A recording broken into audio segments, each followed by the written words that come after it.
Queridos televidentes, gracias por permitirnos una vez más entrar a sus hogares. Recuerden que esto es puro emprendimiento. Mi nombre es Carolina Piedrahita y hoy estoy acompañada de uno de los grandes de la industria de la nueva economía. Él es Fernando Palacio, economista de los Andes y con grandes resultados, no solamente a nivel nacional, sino también a nivel internacional. Fer, bienvenido a nuestro programa. Gracias, Carolina. Bueno, cuéntale a nuestros televidentes de qué vamos a hablar hoy. Vamos a hablar de algo apasionante que es la historia del dinero. Bueno, te dejo en compañía de nuestros televidentes. Muchas gracias. Bueno, señores, qué alegría estar con ustedes en este espacio que tenemos en Puro Emprendimiento. Hoy vamos a hablar de un tema muy apasionante, un poco desconcertante. Es probable que algunos de ustedes no duerman bien después de escuchar la información que vamos a presentarles. Y lo más importante, creo yo, es crear conciencia sobre el mundo en el que vivimos, las reglas del juego y lo que está pasando. En este momento, en la actualidad, tenemos el dólar subiendo y el petróleo bajando. Y la pregunta que yo le hago es, ¿realmente usted sabe por qué? ¿Sabe por qué ocurren esos ciclos dentro de la economía? Esto es como quedó el mundo después de la crisis del año 2008. Los países que están en rojo son países que entraron en desaceleración, decrecimiento económico, recesión económica, y como usted se da cuenta, pues son la mayoría de los países del planeta. Y la verdad es que la mayoría de la gente no entiende por qué pasó eso. Esa crisis, por ejemplo, empezó con la quiebra de los bancos en los Estados Unidos en el año 2008. Y el gobierno pasó unas leyes que los contribuyentes pagaron con impuestos para rescatar a los bancos. ¿Sabe usted que la primera medida que tomó, por ejemplo, el presidente de Lehman Brothers, que había llevado el banco a la quiebra total, cuando recibió los dineros de los auxilios del gobierno cobrados a los contribuyentes de impuestos, es que se dio a sí mismo un bono de 568 millones de dólares? Esa fue su primera acción. Y el dinero que estaba destinado para llegar a la gente, para que las personas no perdieran sus casas, no perdieran sus activos durante esta gran crisis, nunca llegó. Y se quedó en manos de los banqueros. Y para eso tenemos que ir al inicio. Entonces, como me decía un amigo, Alexander Ruiz, ex tesorero de Bancoldex, que es el banco realmente empresarial de Colombia, me decía que el problema es que la gente se sienta como si se sentara a jugar póker con expertos y con campeones mundiales sin ni siquiera conocer las reglas del juego. ¿Usted haría eso? Seguramente no. ¿No? Sería tremendamente peligroso, pero como me decía él, eso es exactamente lo que hacemos todos los días cuando salimos a trabajar y cuando, ¿no?, depositamos nuestro esfuerzo, generamos ingresos, estamos jugando un juego que es el juego de la economía que ni siquiera entendemos. Entonces vamos a ir al inicio, vamos a ir al principio de donde todo esto arrancó. La historia del dinero comienza con el trueque, realmente. Antes ¿no?, comprar las cosas que necesitábamos, no existían billetes ni monedas. Entonces la gente producía cosas con la esperanza de poderlas cambiar por los bienes que necesitaba. Eso era sumamente poco cómodo, porque si usted producía sillas y usted quería melones y la persona que hacía melones no quería sus sillas, pues había un problema. Entonces se empezaron a buscar bienes que la gente valorara por igual. La primera moneda que existió, de hecho, fue la sal. La gente valoraba por igual la sal y fue la primera moneda que existió. Y después de eso, después de la sal, pues la otra moneda que encontraron fue los metales preciosos. Y empezaron a acuñar monedas de metal para que tuvieran un peso estándar y fueran fáciles de comerciar entre las personas. Aparecieron en ese entonces en los diferentes pueblos de Europa unos señores que se llamaban los goldsmith. Los goldsmith no eran más que unos simples herreros que se dedicaron a acuñar monedas. No eran gente poderosa, eran gente pobre, que básicamente, o gente humilde, que básicamente fundía metales y los convertía en monedas. Cuando estas personas empezaron a producir las monedas y el pueblo empezó a recibir las monedas, pues ellos necesitaban una caja fuerte donde guardar las monedas que producían para que no lo robaran. Y lo que pasó es que los otros habitantes del pueblo fueron donde él y le pidieron que les guardara sus monedas en su caja fuerte y que les guardara su oro. Esta persona no tuvo problema con eso y empezó a depositar en su caja fuerte el oro de todo el pueblo. Y lo que hacía es que les daba unos certificados que decían, fulanito de tal me dio 10 monedas o le daba 10 certificados por una moneda, y con eso la gente se iba tranquila a sus casas. Pero pasó algo increíble, y es que la gente nunca iba a sacar el oro de la caja fuerte. El oro permanecía ahí, y lo que las personas empezaron a hacer es a comprar sus cosas con los certificados que le había dado el herrero, el goldsmith. Y ahí aparecieron los primeros cheques o billetes que existieron en el planeta. Cuando este señor se dio cuenta que el tiempo pasaba y que nadie iba a reclamar el oro, se le ocurrió una brillante idea, que es empezar a girarse a sí mismo papeles por diferentes valores. Entonces empezó a crear un certificado que valía por 10 monedas, otro por 5, y empezó con eso a comprar cosas para sí mismo. Entonces cambió los caballos, cambió la casa, mejoraron la ropa de las diferentes personas de la familia y se empezaron a convertir en los ricos del pueblo. Empezaron a comprar terrenos. Claro, el pueblo, sabiendo de dónde venían los goldsmiths, ¿no? Y que eran simples herreros, pues lo que hicieron fue que se asustaron y dijeron: ¿a qué hora esta persona se ha vuelto semejante millonario? Y entonces se pusieron de acuerdo y fueron todos juntos a retirar el dinero de la bóveda del goldsmith. ¿Qué pasó? Pues obviamente había más papeles que oro, había más papeles que monedas. Y entonces se dieron cuenta de la estafa tan tremenda de la que habían sido víctimas. En toda Europa empezaron a ahorcar a los herreros, empezaron a matarlos a todos por esa estafa que habían hecho contra el pueblo en general. Pero pasó algo interesante, y es que algunas personas ricas, los nobles, algunos gobiernos, se dieron cuenta de lo que estaba pasando, y ¿saben qué dijeron? Dijeron: oiga, pero no es tan mala idea. No es tan mala idea, simplemente necesitamos reglamentar esto. ¿Por qué no cogemos esto que hizo esta gente y lo reglamentamos? Porque ahí hay un potencial de negocios. Y entonces empezaron a crear los primeros bancos, o los segundos, porque los primeros realmente fueron los de los Goldsmith, y empezaron a reglamentar las reglas de la producción del dinero, de los papeles como medio de pago. Y lo primero que hicieron fue poner un rango. Entonces decían: bueno, por cada moneda que tengamos acá, podemos emitir 10. El 10% se debía mantener como reserva. Esto era sumamente conveniente para los bancos porque cobraban intereses no sobre lo que tenían en reserva, sino sobre el total de los 10 que estaban prestando. Y bajo esa ley tan sencilla es que hoy funcionan los bancos de todo el mundo prácticamente. Usted cuando pide un crédito, en ese momento los banqueros entran a su Excel, hoy en día ya ni siquiera es papel, y lo que hacen es que depositan en su cuenta con un computador el dinero que usted haya pedido. $10,000, 20 millones de pesos, lo que sea. Usted quiere comprar un carro y entonces usted pide un crédito por ese valor. Y en ese momento entran y crean ese dinero. Lo único que tienen que tener es un poco de dinero de reserva para poderlo crear. Hoy en día además las proporciones del fraccionamiento del dinero, que es como se llama todo esto, han bajado. Y en algunos casos y países llega simplemente a un 2% como reserva para lo que se presta al público. Entonces, imagínese ese negocio. Usted monta con un amigo un banco. Entre los dos ponen $1,000. Pueden prestar por lo menos 10,000. Y adivinen sobre qué valor le pagan a usted intereses. Pues sobre los 10,000 que usted acaba de crear. Y es por eso que los bancos siempre son los edificios más bonitos y siempre son realmente los que dan ganancias, pase lo que pase con la economía. Los bancos siempre ganan. Y lo otro que es interesante de todo este tema es que el dinero vuelve al banco. Si usted pide un crédito por 30 millones de pesos para comprar un carro, usted va y compra el carro, pero adivine qué hace la persona que recibe ese dinero de usted, la que le vendió el carro. Pues coge ese dinero y viene y lo deposita al banco. Y ahora eso se vuelve una reserva para el banco. O sea que ahora puede generar créditos por 300 millones de pesos. Y esto se vuelve un ciclo que nunca para.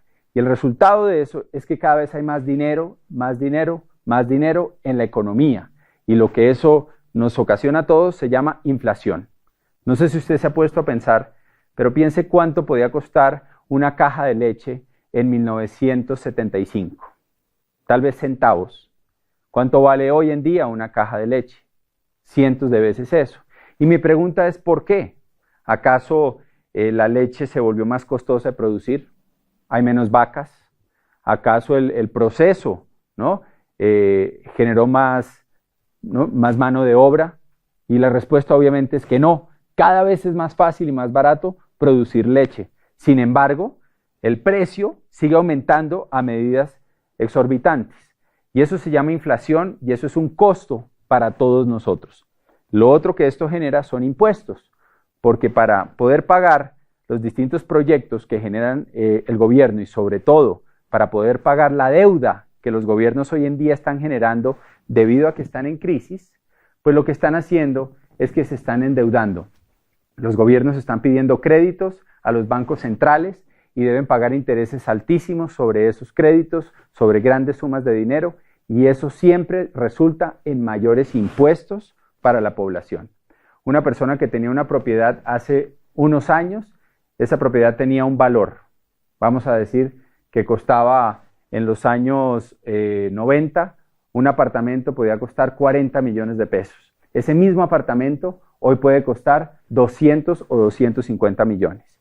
Y como los impuestos funcionan por tablas, en teoría la gente es más rica y paga más impuestos, porque cada vez tiene más dinero, pero es pura inflación. Realmente lo que tiene es el mismo apartamento, solo que está más viejo que el que tenía en los años 90. Entonces la inflación y los impuestos son algo muy importante y es la forma en que los pueblos realmente se empobrecen en el largo plazo.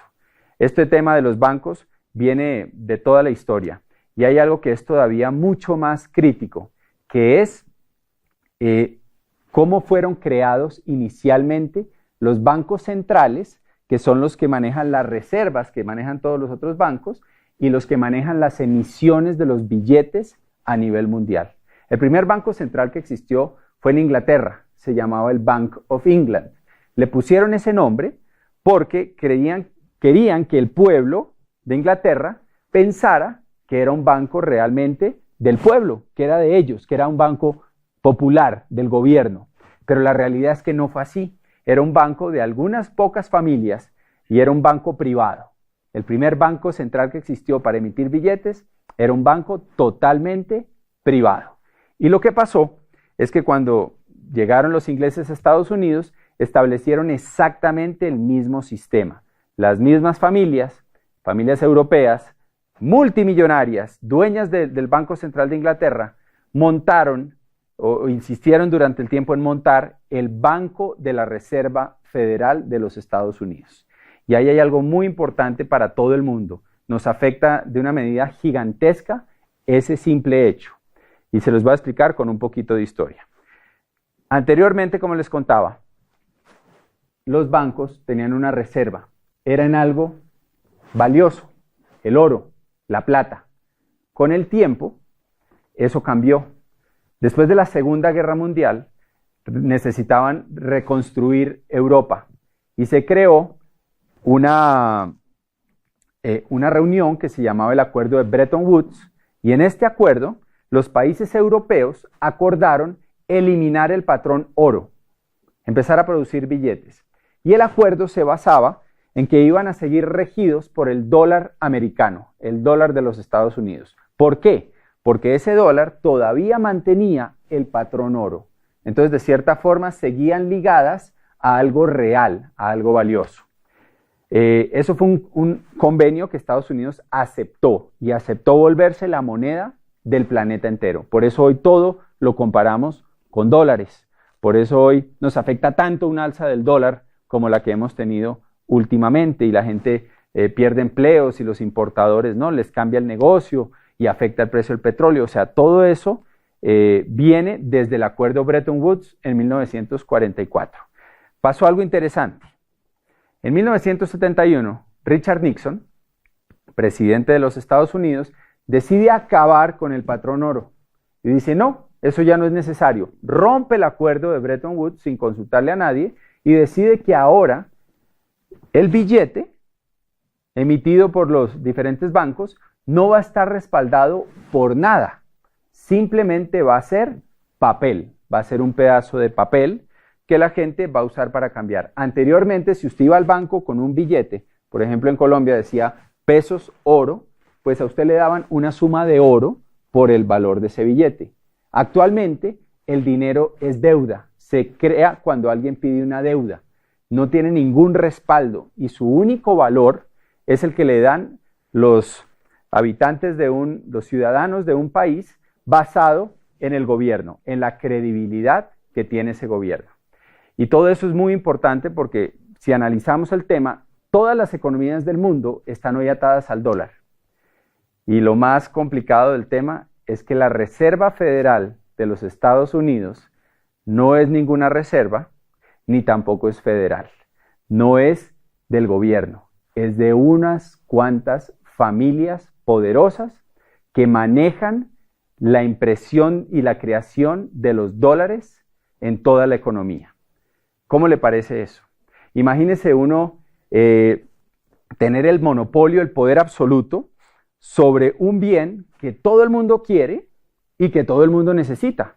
Y usted ser el único autorizado para producirlo en el mundo entero. No suena muy ético, ¿cierto? O sea, claramente derivará en corrupción. Y es lo que ha pasado.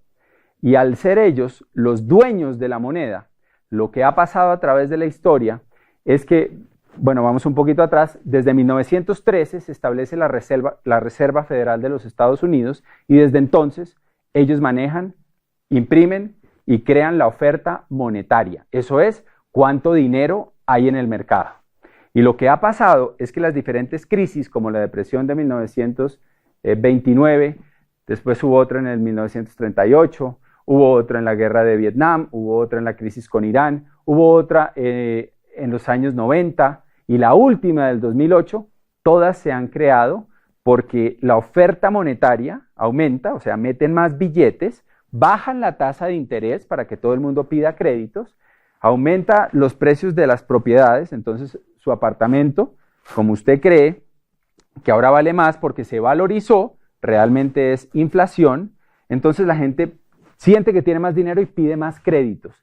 Y bajan la tasa de interés para que se inunde el mercado de dinero. Y lo que pasa es que unos años más tarde recogen esas deudas, dejan de hacer préstamos y suben la tasa de interés. El dato más importante en la economía mes a mes es si la Reserva Federal y quien esté de presidente ahorita anunció que el interés va a subir o va a bajar. Eso es lo que más impacta la economía a nivel global. Un cambio en un punto porcentual de la tasa de interés de la Reserva Federal puede causar que toda la inversión en un país como Colombia se vaya y se vaya a los Estados Unidos porque ahora es más rentable invertir allá. O llegue porque bajó la tasa de interés y ya no es rentable invertir allá y entonces el capital emigra a otros países donde va a rentar más dinero. Entonces, si usted analiza eso y usted se pone a pensar que realmente es una junta directiva de unos pocos los que deciden eso, pues tienen el poder absoluto sobre lo que pasa en la economía.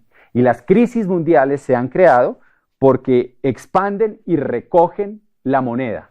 Entonces, ¿qué sucede?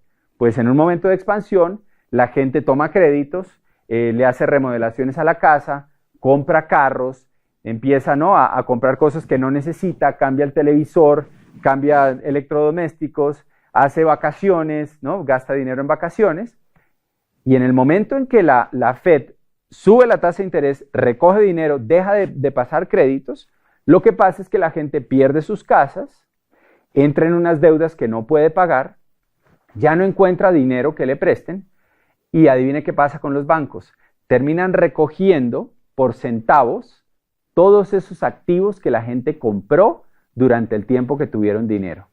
Entonces recogen carros, recogen propiedades, la gente, ¿no?, pierde sus casas y unos pocos ricos se hacen más ricos y los pobres se hacen más pobres. Estos son algunos presidentes que a través de la historia entendieron el juego de la Fed y se opusieron a él y tuvieron grandes batallas durante su vida en contra de ellos. El primero fue Andrew Jackson. Andrew Jackson luchó una batalla muy dura contra el poder central y él logró ganar esa batalla y logró que por unos 60 años los Estados Unidos no tuviera un banco central. Cuando le preguntaron en su lecho de muerte cuál había sido su logro más importante en la vida, él dijo, yo maté al banco. Él se enorgullecía profundamente de que le había ganado esa batalla al banco. Tuvo intentos de asesinato, se salvó varias veces de perder la vida y fue alguien pues, que entendió el problema y luchó por él. Y lo paró 60 años, pero esto es un problema recurrente. Y desde que se creó el Bank of England, que aparte piensen algo, ¿no? Bank of England porque querían que pensara el pueblo que era de Inglaterra. Banco de la Reserva Federal porque querían que los americanos pensaran que era federal y que era de los americanos. No sé si les suena a algún banco. ¿Cómo se llama su banco? Donde usted tiene su dinero. ¿Tiene algún nombre así? ¿El banco de algún país? ¿El banco de alguna ciudad? Le aseguro que es privado.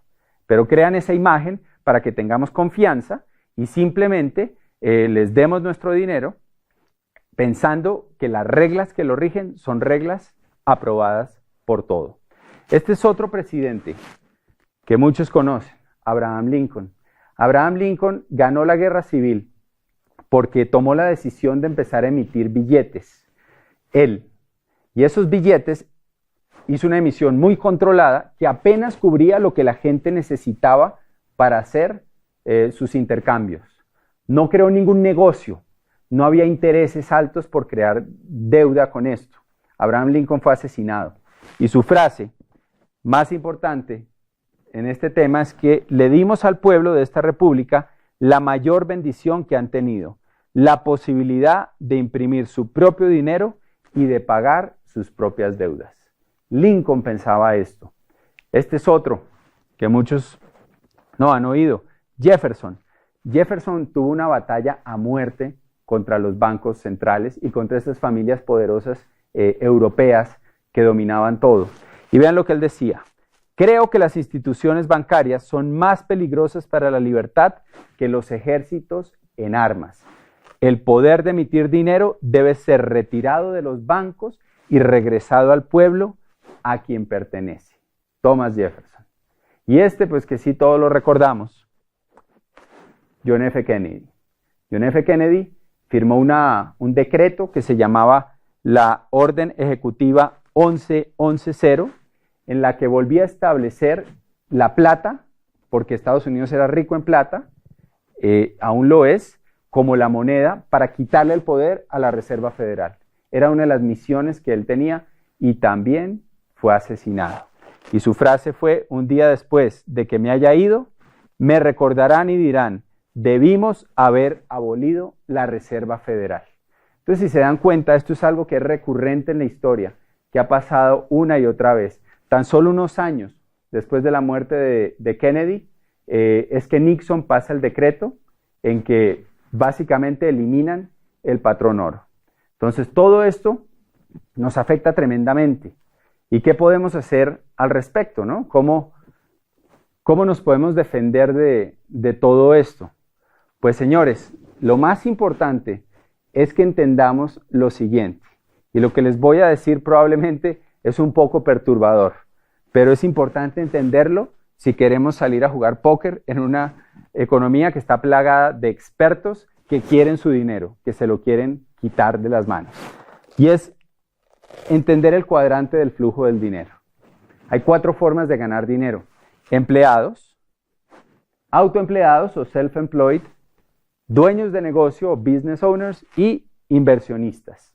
Las personas que están del lado izquierdo de este cuadrante se pasan toda la vida persiguiendo dinero, cambian su tiempo por dinero. O sea, invierten meses, años, décadas de su vida para que alguien les ponga con un Excel dinero en su cuenta. Se la pasan toda la vida persiguiendo el papel que hoy en día no tiene ningún valor. ¿Se imaginan? Las personas que están del lado derecho del cuadrante entienden algo diferente. Ellos no trabajan por dinero, ellos trabajan por crear activos. Ellos trabajan por ser dueños de empresas, de propiedades, de activos, que en últimas un activo es algo que nos pone dinero en el bolsillo, algo que nos produce algo. Porque ellos entienden que al tener activos están protegidos contra esos ciclos de la economía.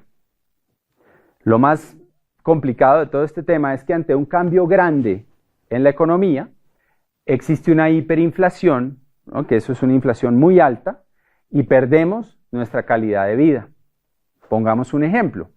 Hoy en día hablar de esto es fácil porque la gente está viendo la situación de los países vecinos de Sudamérica, lo que pasó en Argentina hace unos años con el cacerolazo famoso en que la gente tenía una moneda que valía igual que al dólar y hoy en día son como 13 pesos argentinos por un dólar, o sea, ha perdido la mayor parte de su valor. Podemos ver lo que ha pasado en Venezuela, que si sumamos la inflación de los últimos 10 a 15 años desde que está este gobierno, pues la inflación alcanza casi un 400%. ¿Y qué quiere decir eso? Pues eso quiere decir que si usted se ganaba 2 millones de bolívares, por poner un ejemplo, o 2.000 bolívares, usted podía tener un estilo de vida que se compraba con 2.000 bolívares. Ahora con una hiperinflación del 400%, pues ahora ese estilo de vida que usted tenía, ¿cuánto cuesta? Cuesta 8.000 bolívares o 8 millones, si lo hacemos con el otro ejemplo. O sea que usted perdió realmente 3/4 partes de su estilo de vida. ¿Qué pasaría con usted si el día de hoy a usted le quitaran 3/4 partes de su ingreso? ¿Dónde podría vivir si usted lo que paga de arriendo o de hipoteca se redujera a 1/4 parte de lo que usted paga? ¿Qué tipo de mercado podría hacer? ¿Se dan cuenta? Perdimos en ese ejemplo 3/4 partes del valor o del estilo de vida que teníamos. Sin embargo, ¿ustedes creen que los sueldos los aumentan en 4 veces? No, obviamente no. Los sueldos los van aumentando con un porcentaje mínimo mensual que es prácticamente irrisorio y esos sueldos nunca dan para volver a comprar ese estilo de vida que teníamos antes. ¿Cómo nos podemos proteger? Teniendo activos, por ejemplo, si usted es dueño de un apartamento y usted arrienda ese apartamento a 2 millones de pesos y hay una hiperinflación, pues ahora usted va a poder arrendar ese apartamento en más, en 8 millones o de pronto en más, que es lo que hemos visto muchas veces, por ejemplo en Venezuela, los arriendos se dispararon. O si usted es dueño de un negocio y ese negocio tiene productos, pues lo que va a pasar es que los productos van a subir sus precios y usted va a sostener su estilo de vida en valor real. ¿Se dan cuenta? Por eso es que vemos aún hoy que en Venezuela nuestro negocio y nuestra compañía siguen calificando personas a niveles altísimos. El mes pasado hubo un nuevo diamante y permanentemente hay crecimiento. Es más, los productos que hay en Venezuela se los llevan rapidísimo porque todo el mundo necesita productos de consumo masivo. Entonces ahí está la lección más importante y realmente de lo que se trata hoy. Porque yo no creo que se trate de, no tenemos ningún poder para ir a derrocar a la Reserva Federal de los Estados Unidos. Ninguna marcha va a lograr eso. Esto es una guerra, tal vez la guerra más antigua de la humanidad, que es quién controla el dinero. No es por ahí. Más bien, eduquemos a la gente para que la gente se proteja.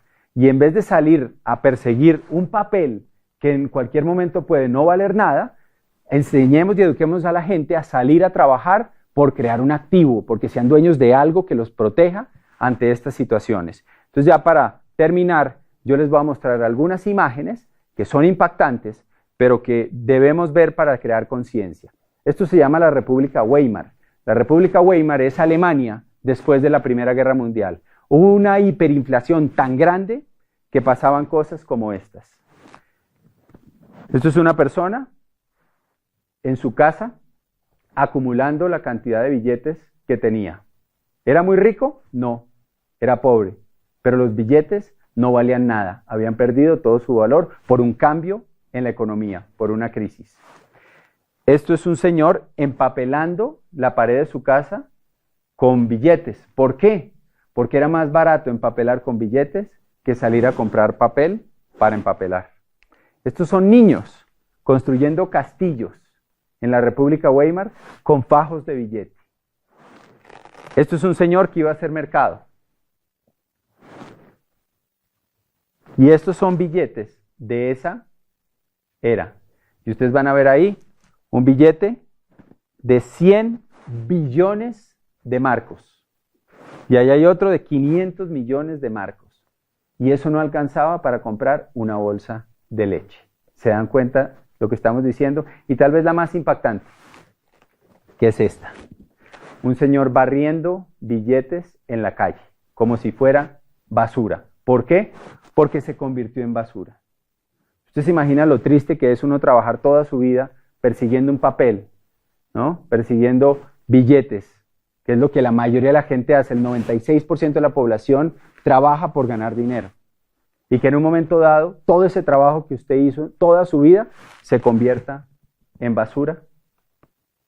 Y señores, de eso se trata, de crear conciencia. Estamos viviendo un mundo donde las reglas del dinero son muy complicadas, no son tan difíciles de entender en cuanto a lo que necesitamos para, ¿no?, progresar y para realmente asegurar nuestra economía. Básicamente, usted necesita crear su propio activo. Y no existen muchas opciones allá afuera para hacerlo. Por eso lo están invitando a que construya este negocio. Porque si usted construye este negocio, usted va a ser dueño de algo, de un activo, en el cual además no se puede quebrar por la forma en que funciona este negocio, pero usted puede construir algo que el día de mañana no solo le dé seguridad económica, sino que le dé libertad y prosperidad. Así que los invitamos a ponerle mucha atención a la gente que lo está ayudando. Obviamente el negocio tiene un fondo que tal vez usted con este corto video ha descubierto, pero aquí hay algo que es difícil conseguir allá afuera, que es la seguridad de su familia y la libertad de los que lo rodean. Fue un placer estar con ustedes y nos vemos en la próxima de Puro Emprendimiento.